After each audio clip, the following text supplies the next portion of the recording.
Hi friends, welcome to Mugila's kitchen. இன்னைக்கு நம்ம என்ன பார்க்க போறோம்னா துளசி டீ எப்படி பண்றதுங்கறத பார்க்க போறோம். துளசி ஆஞ்சி எடுத்துக்கலாம். சளி, இருமல், தொண்டை கரகரப்பு இதுக்கெல்லாம் நம்ம துளசி டீ போட்டு குடிச்சுக்கலாம்.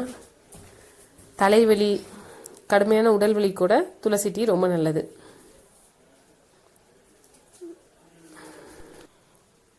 பொதுவாக நம்ம எல்லார் வீட்லேயுமே துளசி செடி வளர்க்கலாம். அதிலிருந்து வர காற்றை சுவாசித்தாலே நம்மளுக்கு உடம்புக்கு ரொம்ப நல்லது. வாரத்தில் ஒரு தடவை துளசி டீ போட்டு குடித்தா ரொம்ப நல்லது. இலையை நல்லா வாஷ் பண்ணி எடுத்துக்கலாம். நான் 1.5 டம்ளர் தண்ணி எடுத்திருக்கேன். துளசி இலையை சேர்த்துக்கலாம். அது 1 டம்ளர் ஆகிற வரை நல்லா கொதிக்க விடணும். ஒரு ஏலக்காய் எடுத்திருக்கேன். கொஞ்சமாக சுக்கு சேர்த்துருக்கேன்.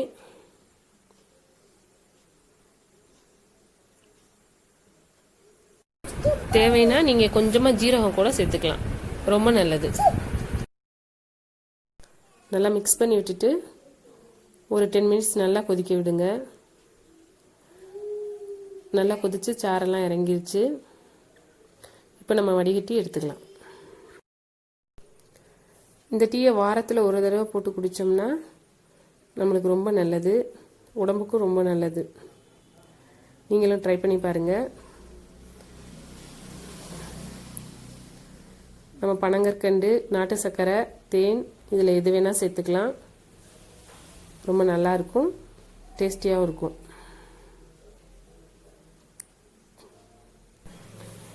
குழந்தைங்களுக்கும் இந்த டீ கொடுக்கலாம். ஒரு 10 ml வாரத்தில் ஒரு தடவை கொடுத்தா ரொம்ப நல்லது. Thank you.